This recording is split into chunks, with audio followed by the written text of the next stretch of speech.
하나님이여, 주의 생각이 내게 어찌 그리 보배로우신지요. 그 수가 어찌 그리 많은지요. 내가 세려고 할지라도 그 수가 모래보다 많도소이다. 내가 깰 때에도 여전히 주와 함께 있나이다. 하나님이여, 주께서 반드시 악인을 죽이시리이다. 피 흘리기를 즐기는 자들아, 나를 떠날지어다.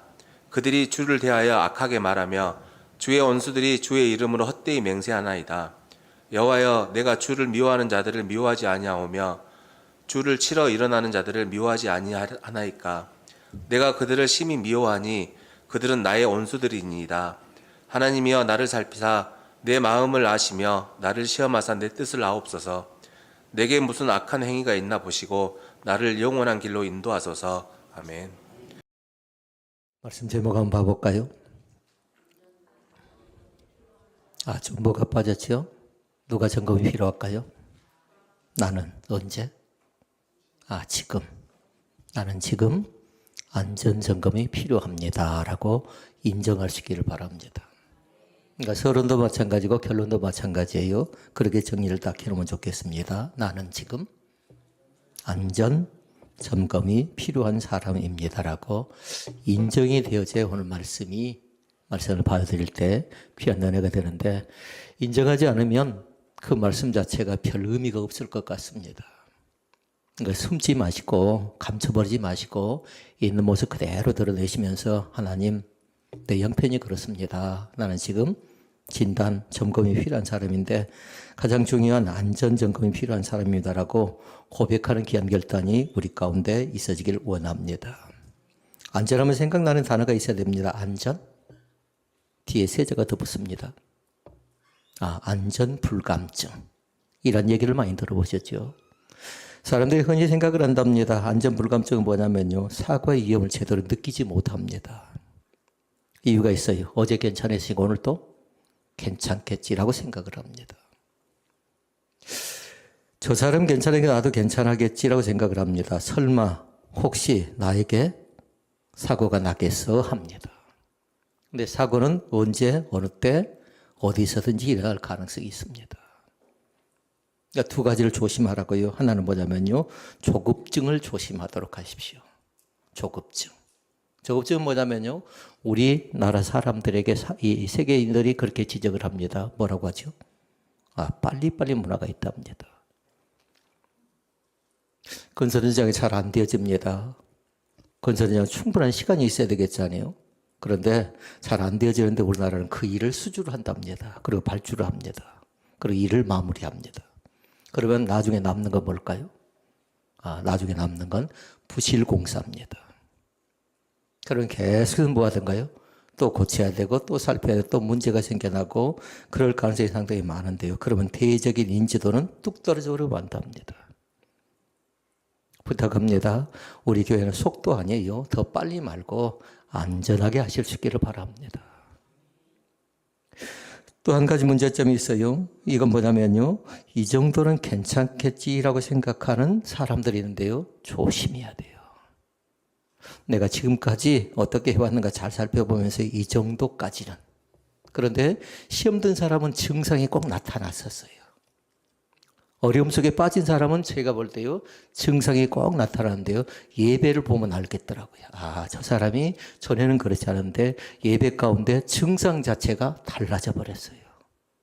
그러니까 착각해서는 안 돼요. 이 정도는 괜찮겠지라는 건 뭐냐면 적당주의인데요, 사단이 그걸 적절하게 이용한답니다. 안 돼요. 왜냐면요, 그 정도가 아니고 나에게 하나님의 거신 기대감이 있거든요. 아까 찬양했던 것 가운데 저는 기억나는 게 뭐냐면요, 하나님의 아까 뭐였죠? 부르시면은 몰라요? 후회하심이 없습니다. 하나님이 부르시면은. 미란데 다음 주에도 그 찬양을 좀 한 두 번 정도 더 불러줬으면 좋겠습니다. 우리 성도들이 그 뜻과 그 가사와 그 의미를 잘 생기고요, 하나님의 부르시면 후회가 없다는 사실을 마음속 깊이 되새기는 귀한 은혜가 있기를 원합니다. 명절에 자녀가 내려온답니다. 그래서 부모가 얘기합니다. 뭐라고 얘기하냐면 얼른 내려오래요. 맞나요? 그런데 운전을 하고 오니까 뭐라고 해야 될까요? 장장로님 말씀대로 안전하게 내려오라고 얘기해야 됩니다. 언제? 어느 때 누구에게 사고가 날 가능성이 얼마든지 열려 있다는 사실이에요. 그러니까 오늘 말씀 제목이 뭐라고요? 안전점검이 필요한 사람은 누구라고요? 나는 지금 현재 안전점검이 필요하다고요. 아이는 아이들대로, 어른은 어른대로, 목회자인 저는 마찬가지로, 목사는 목사대로 안전점검이 필요한데 굉장히 조심스럽습니다. 교회도 마찬가지랍니다. 교회에서 여러 가지 명의 안전점검을 받는데요. 제일 교회에서 안전점검이 제일 필요한 것은 뭐였냐면요. 우리 교회는 소방점검이다 합니다. 예배를 드리는데 소리가 온 동네를 떠들썩하게 합니다. 뭔가 문제가 생겨나면요. 소방점검. 한 5가지 점검이 있는 것 같아요. 근데 다 돈과 관계가 됩니다. 소방점검도 그냥 하는 것 아니고요. 매월 돈이 지급이 돼야 되고요. 엘리베이터도 우리는 설치만 하면 된 줄 알았는데 매번 점검을 하고 그리고 매년 정기검사를 받더라고요. 또 돈이 거기에 또 들어갑니다. 작년에 어쨌나요? 전기가 또 어려움을 겪었습니다. 얼마 전에는 수도를 검침하는 분이 저에게 찾아와서 얘기합니다. 뭐라고 하냐면 목사님, 교회에 수도에 문제가 생긴 것 같습니다라는 거예요. 그랬더니 그분이 그렇게 얘기합니다. 지난달 통계보다도 훨씬 더 많이 사용하고 있는데 무슨 결혼식이라도 행사라도 치렀냐고 물어봅니다. 지난달 우리 교회 결혼식이 있었나요? 없었다고 하니까 뭐냐면 어디에서 문제가 생겨나고 있는가 원인을 찾아버려요. 사용하지 않는데 돌아가고 있다라는 겁니다. 그럼 그 뭐라는 얘기예요? 어디인가? 새고 있다라는 겁니다. 누수 현상이 생기고 있다라는 겁니다. 그래서 살펴봤더니 화장실에 새고 있었습니다. 완전히 폭포수처럼 새벽에 나갔는데 계속해서 물이 흘러내리고 있는 장면을 발견했어요. 문제가 갑자기 생겨난 건 아니었던 것 같아요. 조금 문제가 생겨나더니 계속적으로 흘러내리는 것이 몇 톤이 흘러내리니까 그쪽에서는 이상하게 본 겁니다. 그래서 점검이 필요합니다라고 얘기한 겁니다. 다음 달에 또 연락이 옵니다.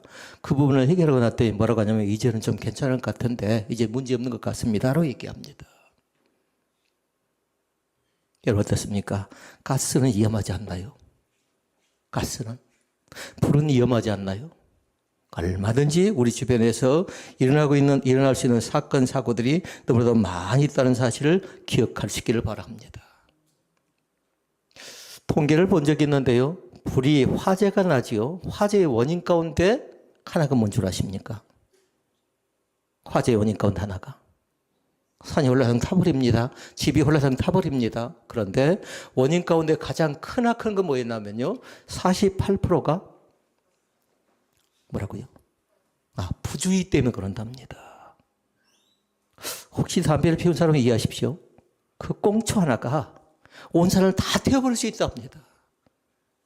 무심코 자기는 피워서 자기는 던져버렸습니다. 그런데 그것이 발화가 돼가지고요. 온 산을 다 태워버릴 수 있답니다.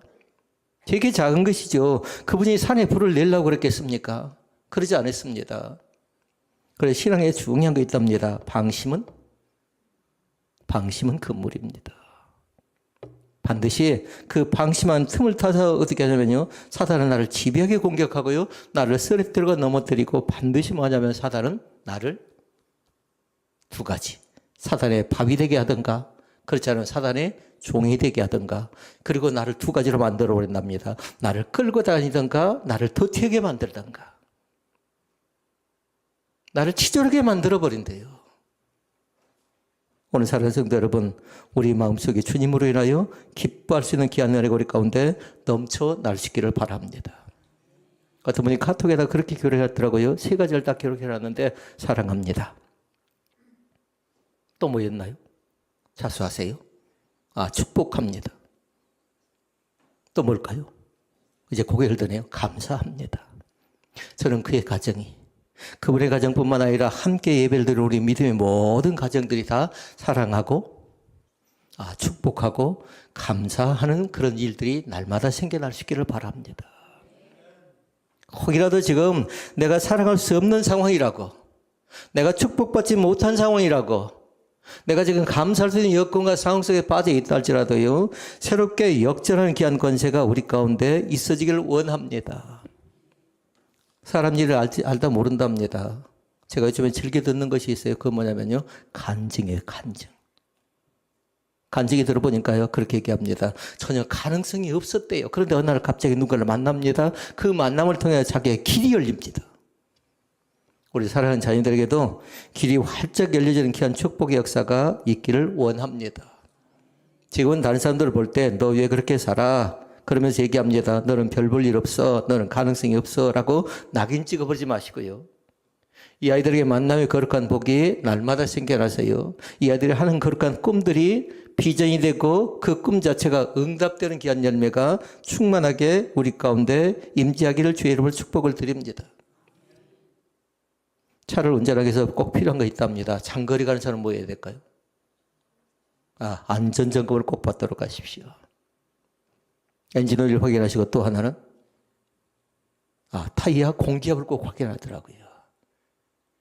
장거리 갈 때 아는 곳에 갔더니 그렇게 얘기합니다. 타이어를 잘 보라 합니다. 왜냐하면 그곳에서 과속으로 달리다 펑크가 나게 되면 큰 일이 생겨날 가능성이 있답니다.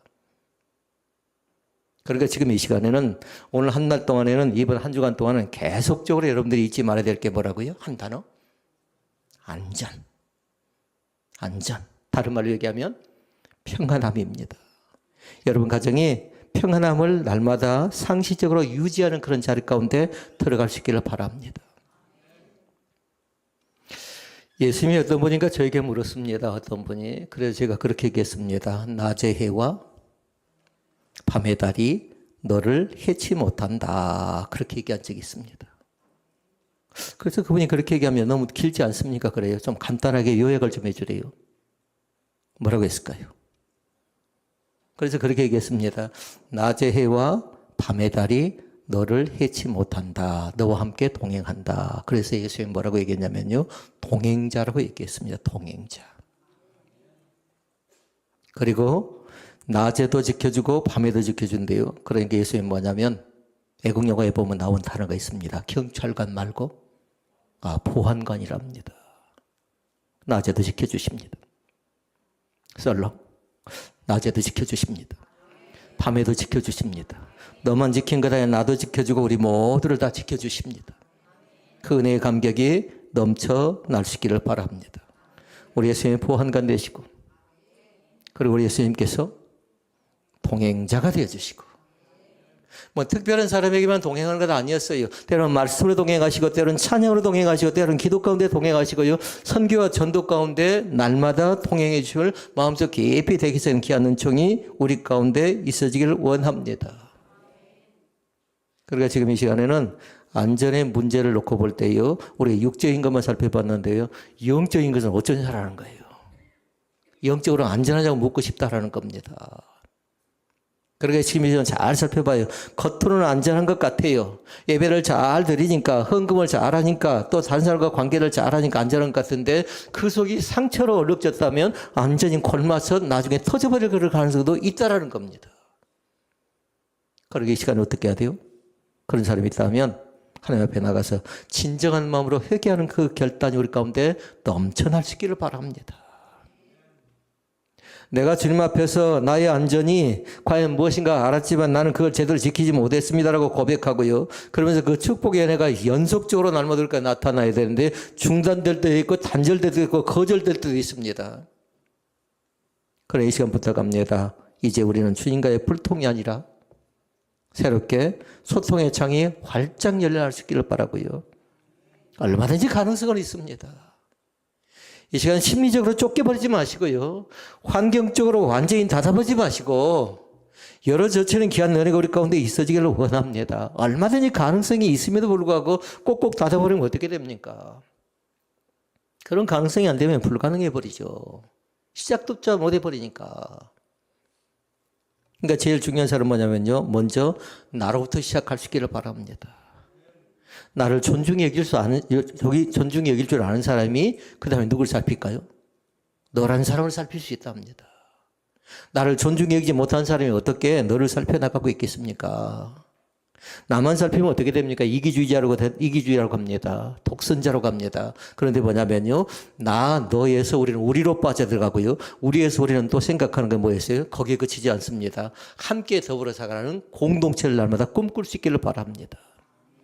그러니까 기록한 사람은 나를 축복하고 그리고 축복받은 내가 또 너를 축복하고, 나와 너가 모여서 우리가 되어지잖아요. 우리 가정을 축복하고 우리 교회를 축복하고 우리 직장을 축복하고요. 그러면서 함께 같이 더불어 살아가는 공동체를 마음껏 축복하는 귀한 권세가 우리 가운데 있어지기를 원합니다. 누릴 수 있는 권세가 있어 우리 가운데요. 다른 사람이 이용당하지 마시고 얼마든지 우리는 함께 누릴 수 있는 귀한 은혜가 우리 가운데 있다는 사실을 마음속 깊이 되새길 바랍니다. 이거 사도 바울이 자기 점검하는 신앙 고백이었어요. 그렇게 핵심되는 말씀은 어디였냐면 하반절 말씀 나왔죠. 23절과 24절 말씀에 나옵니다. 한번 읽어볼까요? 하나님이여 나를 살피사 내 마음을 아시며 나를 시험하사 내 뜻을 아옵소서. 내게 악한 행위가 있나 보시고 나를 영원한 길로 인도하소서. 아멘. 오늘 이 말씀이 뭘까요? 나에게 요절입니다. 요절. 그러니까 요절은 반드시 외워야 돼요. 그래야 뭘 먹어요? 밥을 먹습니다. 시간이 촉박하니까 암송하라고 얘기하지 않겠습니다. 그러나 읽어보고 또 읽어보고 또 읽어보고 그 말씀의 깊은 의미를 되새기는 귀한 권세가 우리 가운데 있어지기를 원합니다. 하나님의 나를 살피사 내 마음을 아시며 나를 시험하사 내 뜻을 아옵소서. 내게 무슨 악한 행위나 보시고 나를 영원한 길로 인도하소서. 이 시간 부탁합니다. 나는 지금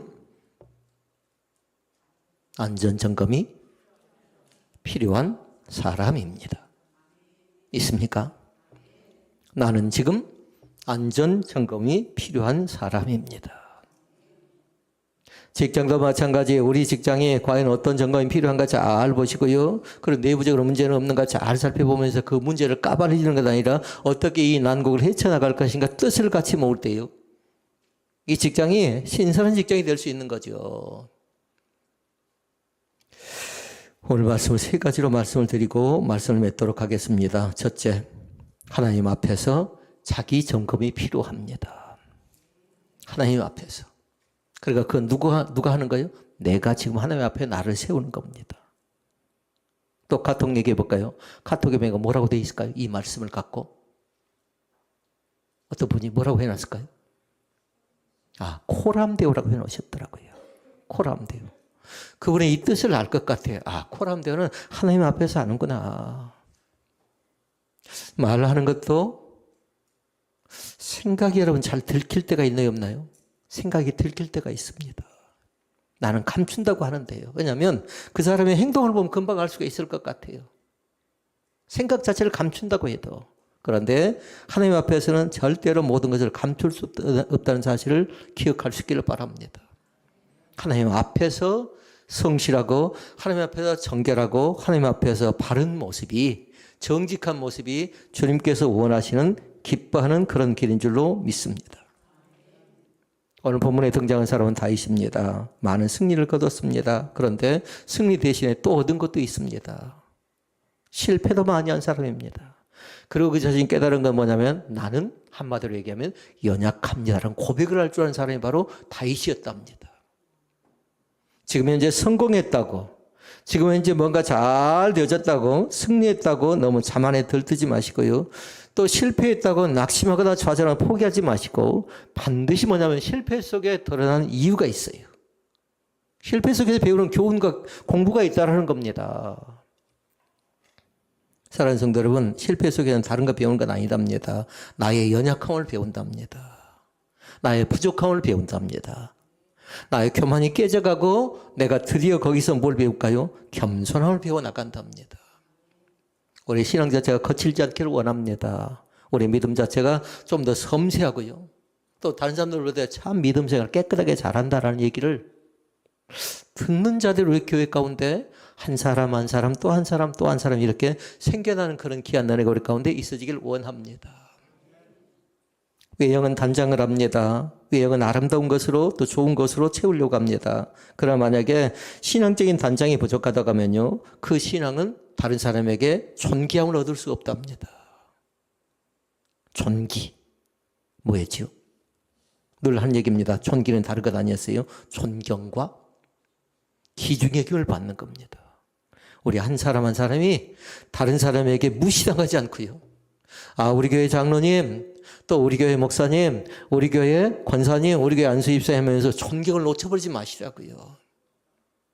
같은 직분을 받았어도 존경받지 못하면 어떻게 될까요? 직분 자체가 땅에 떨어져 버리면 말잖아요.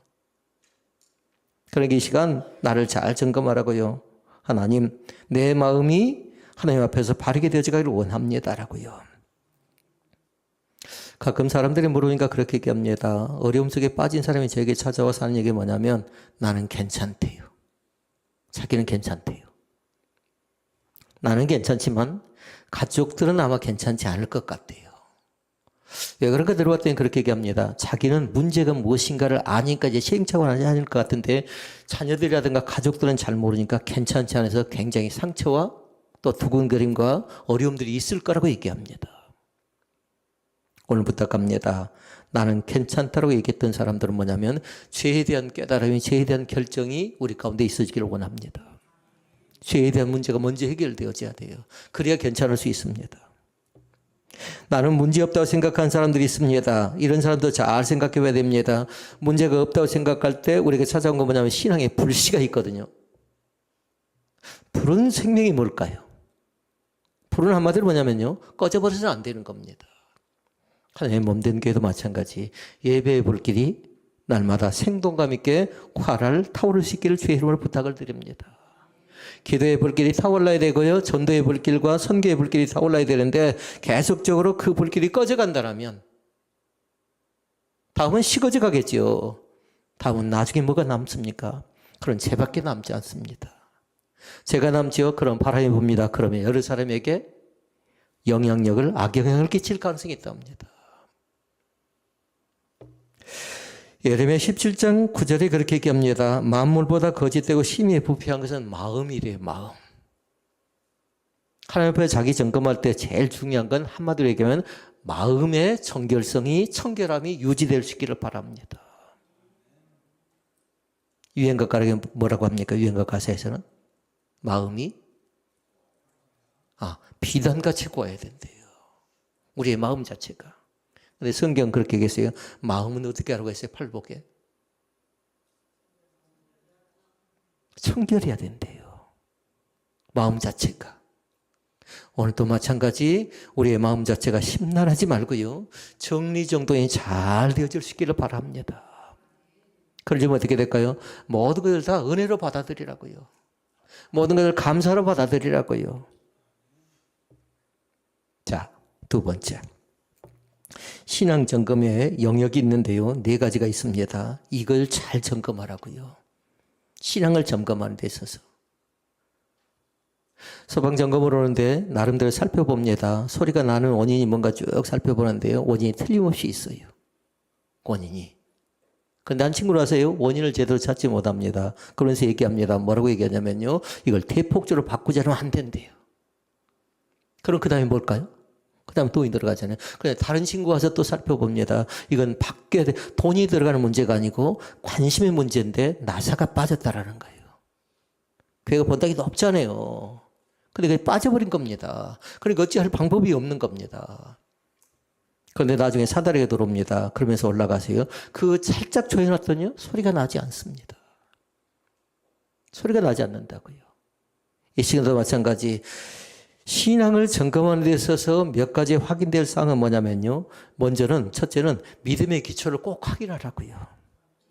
믿음의 기초 가운데 제일 중요한 거 있답니다. 믿음의 기초는 반드시 예수 그리스도가 기초가 될 수 있기를 바랍니다. 집을 짓습니다. 성경에 나오는 말씀, 지혜로운 사람과 어리석은 사람이 집을 짓습니다. 지혜로운 사람은 어떻게 한다고 했던가요? 반석 위에다 집을 짓는답니다. 어리석은 사람은 모래 위에다 짓는답니다. 거기에서 말한 반석은 누굴까요? 예수 그리스도의 집을 짓는 사람입니다. 그러니까 믿음의 기초는 뭐라고요? 사람이 될 수가 없답니다. 사람이 될 수 없어요. 우리의 경험과 지식도 될 수 없습니다. 반드시 믿음의 기초는 예수 그리스도가 중심 되심을 마음속 깊이 되새기는 귀한 은혜가 우리 가운데 있어지기를 원합니다. 우리 신앙의 뿌리를 잘 보라고요. 어떤 경우는 전통합니다. 틀렸나요? 틀리진 않습니다. 그러나 중요한 거 있어요. 그 전통이 우리의 모든 것을 가로막고 있다면 안 된다는 얘기예요. 바꿔지지 않나요? 새로워져 가지 않나요? 너무나도 빨리빨리 많이 이렇게 새로워져 가 버리는데 계속해서 옛날 것만 고집하고 있다면 큰 문제가 생겨날 가능성이 있죠. 그런다고 옛날 전통을 무시하라는 것 아닙니다. 그러나 옛 어른들의 지혜와 함께 지금의 지식과 함께 지금의 새로운 정보와 함께 새롭게 변모되고 바꿔지고 또 새로워져가는 귀한 권세가 우리 가운데 있어지기를 원합니다. 또 어떤 교회에서는 그렇게 얘기합니다. 부모님의 가르침, 신앙이 중요하대요. 어쩐가요? 틀린 얘기 아닌 것 같습니다. 그런데 만약에 부모님의 잘못된 교리 가운데 잘못된 이단 사상 가운데 빠져버리면 어쩐답니까? 이것도 중심이 돼서는 안 된답니다. 이것도 기초가 돼서는 안 됩니다. 전통이 기초가 아니고 부모님의 교육이 기초가 아니고 반드시 그리스도의 위에 세워져야 되는데 그것이 바로 지혜로운 사람이고 그것이 믿음이 있는 사람인 것을 믿습니다. 찬송가 얘기합니다. 예수를 섬기는 우리 집이래요. 그 말씀의 근간은 그런답니다. 여호수아 말씀 가운데 나옵니다. 강 이편에서 섬기던 신이든지 강 저편에서 섬기던 신이든지 오늘날 선택하래요. 선택. 어쩔까요? 강 이편에서 섬기던 신이든지 강 저편에서 섬기던 신이든지 오늘날 선택하라. 그러면서 얘기합니다. 오직 나와 내 집은 여호와만을 섬기겠다. 아멘.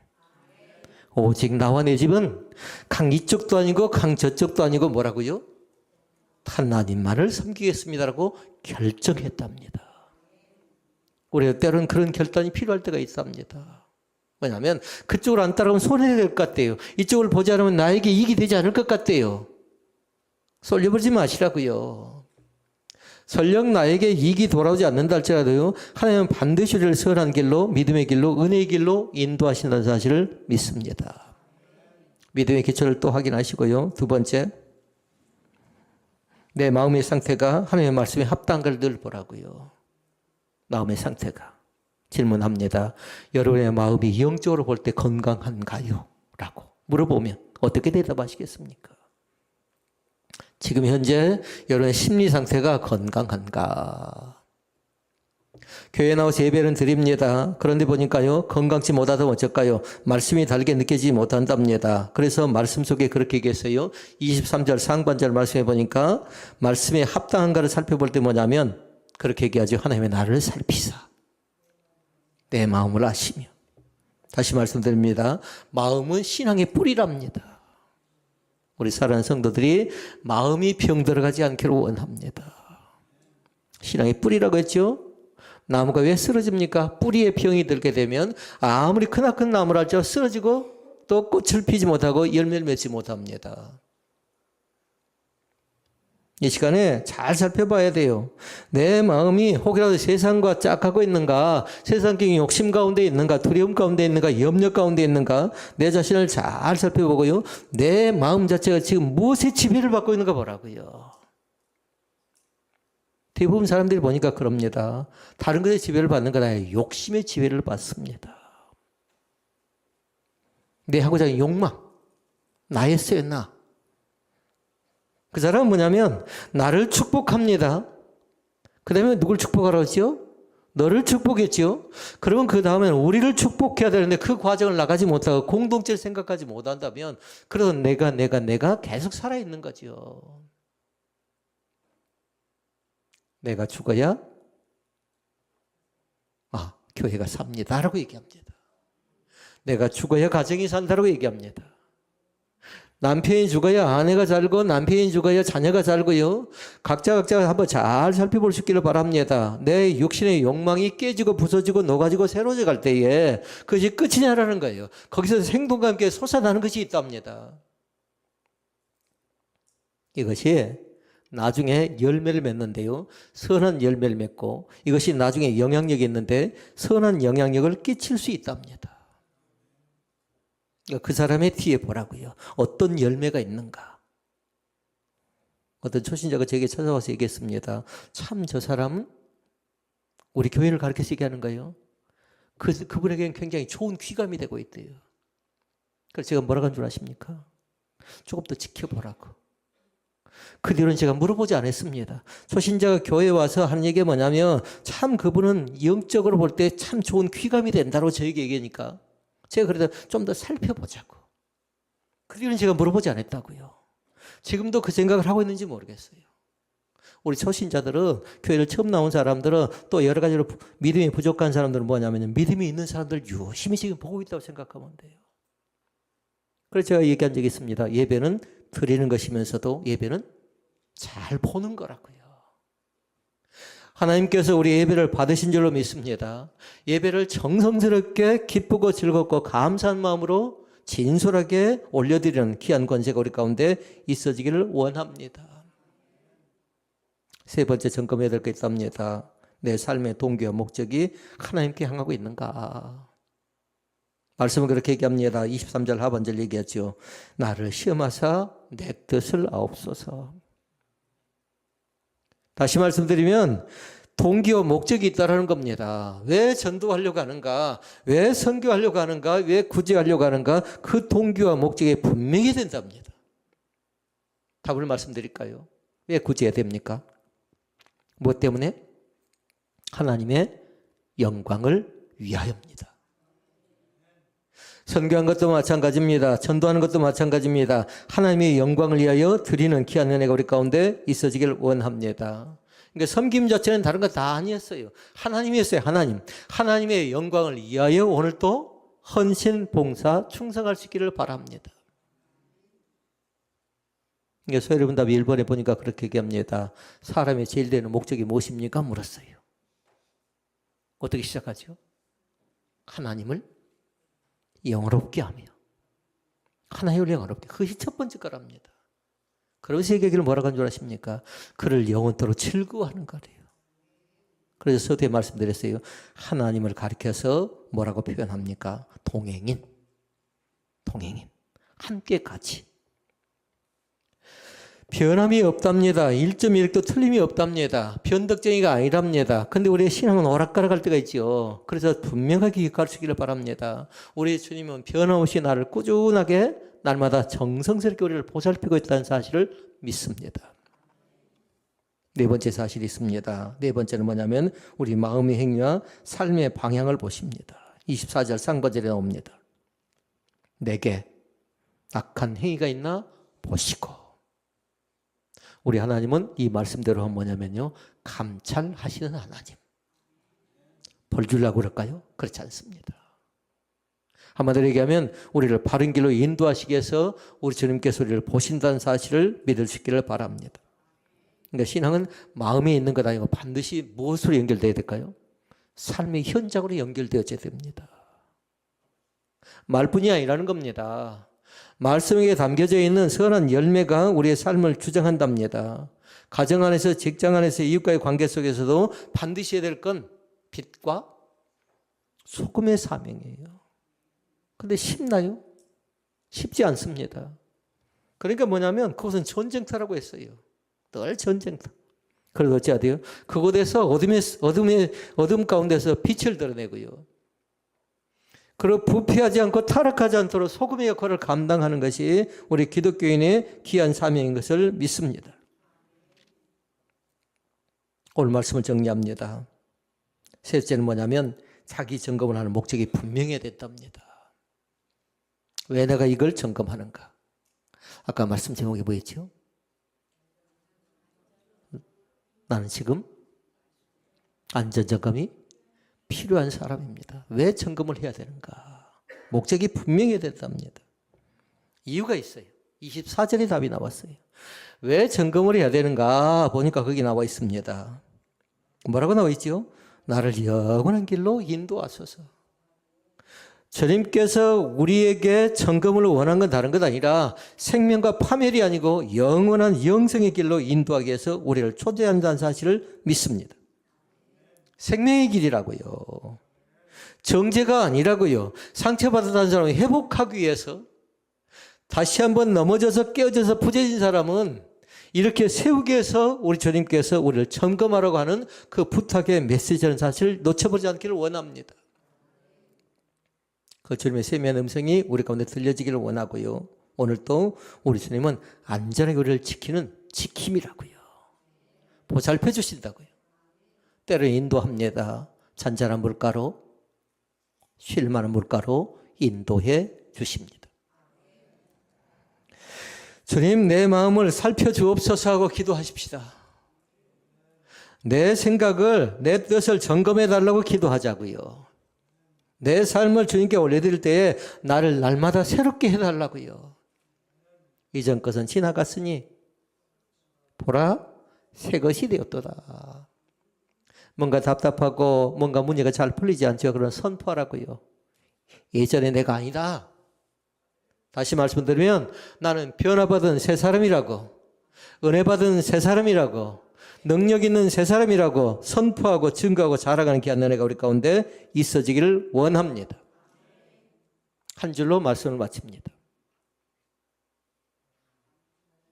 여러분이 하셔야 될 것 같은데요. 나는 지금 안전점검이 필요한 사람입니다. 은혜로우신 아버지 하나님.